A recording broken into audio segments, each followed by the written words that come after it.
Good morning. Woo, just acclimatizing to the studio. This morning we're going to talk about living without ego. Asking yourself, why does it matter when it comes to situations that stress you out through ego?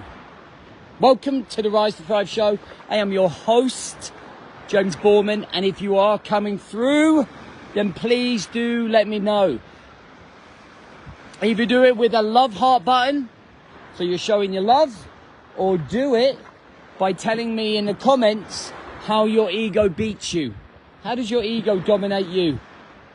You have to be honest though. Can't be a wet snowflake. Oh, my ego doesn't affect me. How does it affect you most? Does it make you angry? Does it make you overthink? What does it do? How does it do it? So I've got a client, and I know he's going to message me later and say, I made the Rise to Thrive show. We had a conversation via voice notes, and we were talking about a couple of people that were just talking about him in an unpleasant way, shall we say. And he was like, oh, I want to confront this guy. I want to tell this guy, I want to tell these people exactly what I think of them. And, I'm going to defend myself because I feel weak if I don't defend myself. If I do not confront these people and tell them I'm weak. Is that what you think? What do you guys think? Are you weak because you don't confront somebody that's talking about you in an unpleasant way? Listen, my response was simply, why does it matter? Why does it matter? I remember a life that I used to live, and if somebody spoke about me, I'd be confronting them and saying, mate, what's your problem? Then it turns into that confrontation, right? And then because of that confrontation, stress levels go through the roof.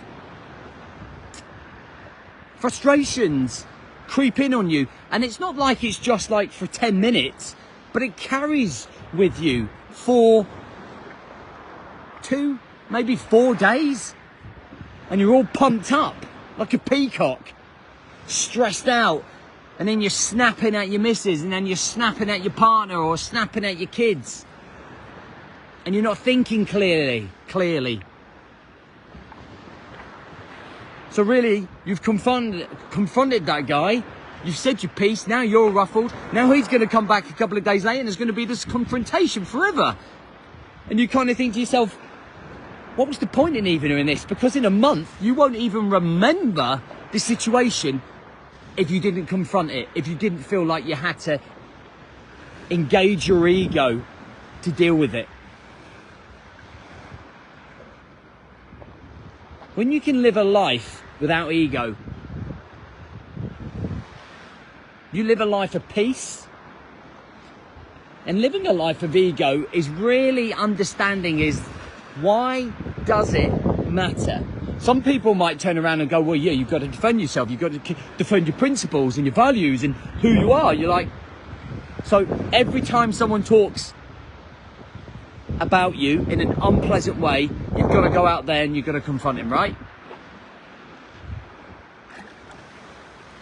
Imagine if I did that in my ads. Every time I put out ads to people that know me, the stuff that some people write, I'm like, man, I feel for them.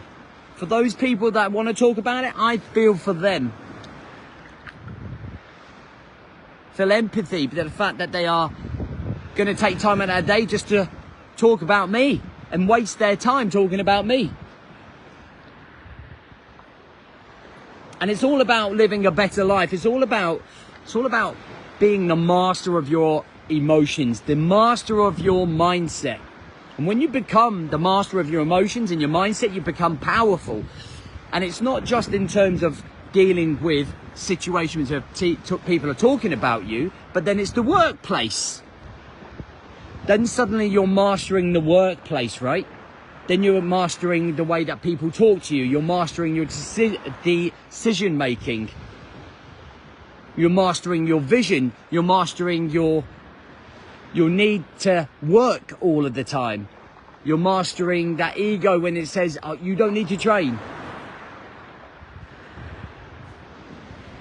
And I always look at the ego like this little chimp inside of your head is always looking for trouble. Always looking for trouble. Reminds me of the me of between 15 and 18. I used to be in fights every weekend, all the time. All of the time, like this leery little kid. And that's what I think of the ego. Inside of your brain here, there's this leery little kid that just wants to confront, challenge you, wants to make you miserable. My ego wakes up I wake up every single morning, the first person I confront is my ego.